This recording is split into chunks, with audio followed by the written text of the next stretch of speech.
let's talk about the Minnesota Vikings. There we go. This one. Joe, will let you lead us off here. I think we can almost wash, rinse, repeat a little bit, right? Like receiving core, new quarterback, defense is up and coming, youngerish team. Does it sound like I'm saying something else a little bit?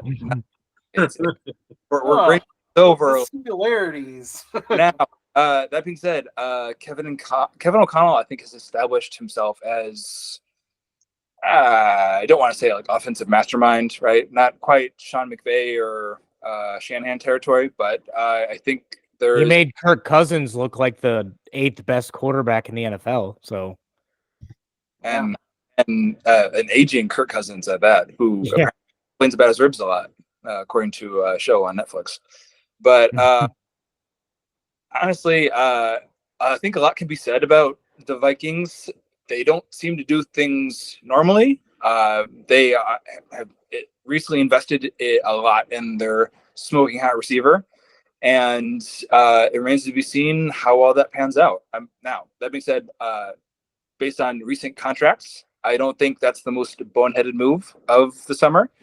We'll talk about that eventually. But at the same time, it remains to be seen how well this team can perform when you're being operated by Sam Darnold. That's that's the thing. That's what I was about to say is I think it all comes down to that quarterback position for them. I like Aaron Jones. Obviously, retaining Justin Jefferson's huge, although I think they can only do that for so long before they have to trade him. But I don't know if you guys have seen anything about this. So they're fully committed. Darnold hasn't done it anywhere, right? Mm-hmm. And then their backup options to that, which means at some point in the season they're going to bench Sam Darnold for J.J. McCarthy. And have you seen what J.J. McCarthy's been doing? He's been just floating ducks out there. Whack. So I saw. Okay, so J.J. McCarthy's bad highlights were the first bad highlights I saw, other than Danny Dimes. This whole Dimes is just as bad. Basically, J.J. McCarthy didn't make any reads and just threw it to the first guy. Looked at them the whole time. And I think the throws were terrible.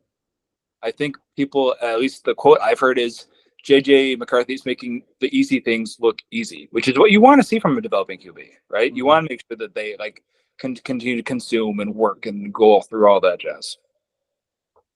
Let's put the chips on the table now, guys. Let's do each of us vote here. Do you think J.J. McCarthy's going to be a successful quarterback in the NFL? No. I'm going to go with yes. I was not high on him entering the draft. I thought he was very raw and needed development, but I like where he landed. I think landing here of Kevin O'Connell will eventually get him there. Justin, hold on. This is very important. Justin, we have our first error of the episode. Oh, yes. What is Dalton Risner is actually on the team. Damn it, Justin. What in the world? He came from the Broncos. Well, I guess he was there last year, but Vikings. You sure you're not looking at the 2023 depth chart?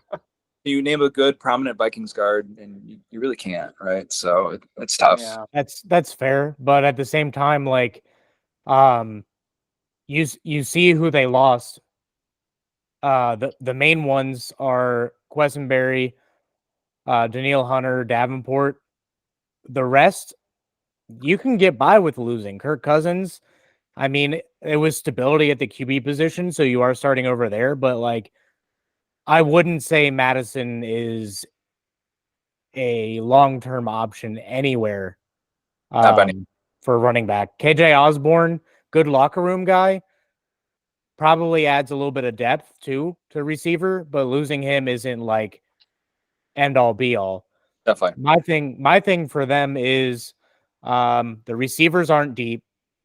Running backs are aging. I mean, you got Ty Chandler who's young and he's kind of proven himself, but Aaron Jones is aging.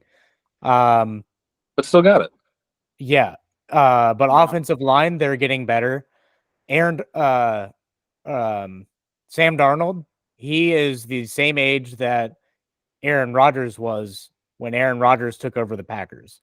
So not saying that Sam Darnold is going to be absolutely amazing, but You if there's heard it here one place, first. Sam Darnold equals Aaron Rodgers by Matt Miller on Updog Sports Talk. but I am going to say that because he wasn't given a true opportunity in San Francisco, like nobody expected him to even play last season. Yeah.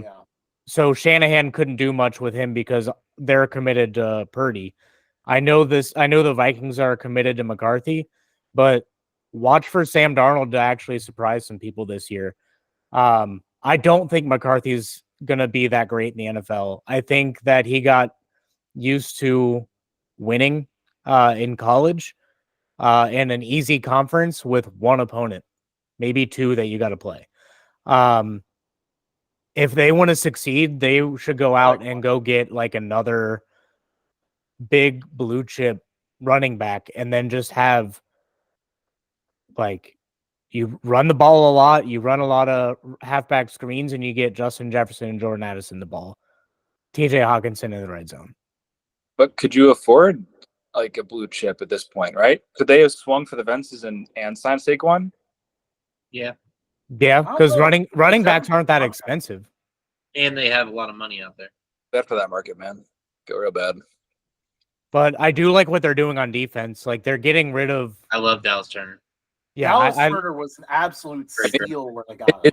It's like I feel like Dallas Turner and the Vikings were what like the Titans were kind of hoping for when they traded away AJ Brown. It was just kind of like hoping that like Traylon Burks like really steps up and like manifests, and it just didn't like pan out that way. And I think like for the most part, the Vikings were just like, hey, you know what? Bye, Daniel Hunter. Oh, hey, and we'll pick up. And we'll pick up Dallas Turner. And I really think that's something that like it at least based on like what we've heard from training camp and stuff, it's really coming together. Like he really seems to be a special talent in some regard, which sucks. Yeah, and It's cheaper and younger. their defense is actually like looking at their depth chart right now. It's not deep in a lot of spots, but Yeah. like I mean, it sucks losing Jordan Hicks and Troy Dye, I think. But they yeah, do but have- they got Van Ginkel, yeah. who's solid.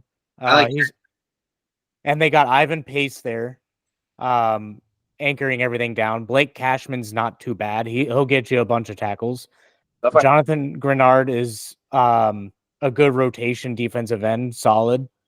Sure.